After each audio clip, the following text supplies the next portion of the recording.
ગાંધીનગરમાં સીએમ નિવાસસ્થાને ભાજપ કોર કમિટીની બેઠક મળી। ગત સપ્તાહે કોર કમિટીની રચના થઈ હતી। બેઠકમાં સ્થાનિક સ્વરાજની ચૂંટણી અંગે ચર્ચા થઈ।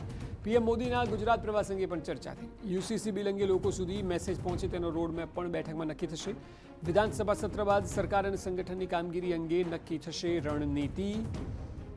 તો સીએમ નિવાસસ્થાને ભાજપ કોર કમિટીની બેઠક મળી, જે ગત સપ્તાહે કોર કમિટીની રચના થઈ હતી। બેઠકમાં સ્થાનિક સ્વરાજની ચૂંટણી અંગે ચર્ચા, પીએમ મોદીનો ગુજરાત પ્રવાસ, યુસીસી બિલ અંગે લોકો સુધીનો મેસેજ, આ તમામનો રોડમેપ નક્કી થશે। વિધાનસભા સત્ર બાદ સરકાર અને સંગઠનની કામગીરી અંગે પણ નક્કી થશે રણનીતિ। તો મુખ્યપ્રધાનના નિવાસસ્થાને આ બેઠક।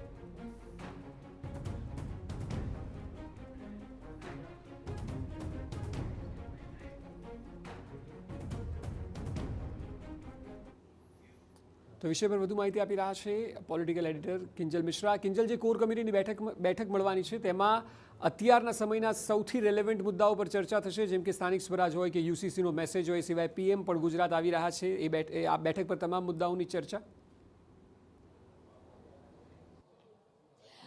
જી અક્ષય, કોર કમિટીની બેઠક છે તે ચાલુ થઈ ચૂકી છે। સીએમ નિવાસસ્થાને આ બેઠક છે તે 11 વાગ્યાથી શરૂ થઈ ચૂકી હતી અને ખાસ કરીને કોઈપણ રાજકીય પક્ષની કોર કમિટીની જો વાત કરવામાં આવે તો કોઈપણ જે પક્ષ હોય છે, રાજકીય પક્ષ, તેની કોર કમિટી નું મુખ્ય જે કામ હોય છે તે જો તે સરકાર હોય તો સરકાર અને સંગઠન વચ્ચે સંકલન કરવાનું, તેની સાથે જ પોતાની જો સરકાર છે તો તેના જે વિવિધ કાર્યક્રમો છે તે કાર્યક્રમોને પ્રજા સુધી પર્ક્યુલેટ કરવાની। ગુજરાતની જો વાત કરવામાં આવે તો પ્રોટોકોલ પ્રમાણે પ્રદેશ અધ્યક્ષ, મુખ્ય પ્રધાન અને સંગઠન મહામંત્રી રત્નાકરજી કોર કમિટીના સભ્યો છે। તેની સિવાય વાત કરવામાં આવે તો ડેપ્યુટી સીએમ હર્ષ સંઘવી, હુદાની રૂહે, પૂર્વ પ્રદેશ પ્રમુખ સી.આર. પાટીલ પણ કોર કમિટીની અંદર સભ્ય છે। તેની સિવાય મંત્રીઓની વાત કરવામાં આવે તો ઋષિકેશ પટેલ, ગણપતસિંહ વસાવા અને દર્શનાબેન વાઘેલા આ કોર કમિટીના સભ્યો છે। જૂના જોગીઓ અને ભાજપ ફરી એક વખતે જ્યારે મેઇન સ્ટ્રીમમાં લાવવાનો પ્રયાસ કરી રહી છે, ત્યારે ભૂપેન્દ્રસિંહ ચુડાસમા, નાયકે જાડેજા તમામ લોકોની જે પહેલી બેઠક છે તે અત્યારે મળી છે। સ્વાભાવિક છે કે યુસીસીનું બિલ છે તે ગઈકાલે જે રીતે પારિત થયું છે, 7.5 કલાકની ચર્ચા બાદ આ બિલ પારિત થયું છે અને કોર્પોરેશનની ચૂંટણીઓ પણ આવી રહી છે, ત્યારે સ્થાનિક સ્વરાજની ચૂંટણી પહેલા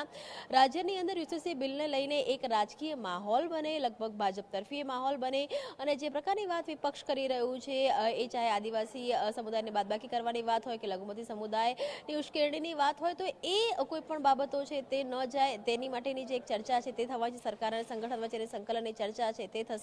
આગામી સમયના જો ચૂંટણી આવી રહી છે ત્યારે સ્વાભાવિક છે કે આગામી સમયના કાર્યક્રમો છે, આગામી સમયના એજન્ડા છે તેની ચર્ચા છે તે બેઠકમાં થશે। તેની સાથે જ વડાપ્રધાન 31 માર્ચે ગુજરાતની મુલાકાતે છે, તો એ વડાપ્રધાનની જે મુલાકાત દરમિયાન રોડ શો સહિતના અન્ય જે બાબતો છે તેને લઈને સરકાર અને સંગઠન વચ્ચેના સંકલનને લઈને ચર્ચા છે તે થશે।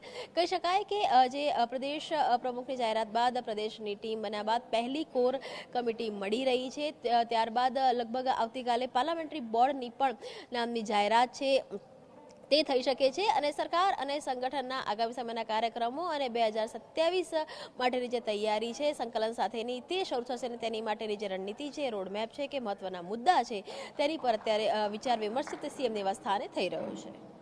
જી બિલકુલ, આભાર સમગ્ર માહિતી બદલ।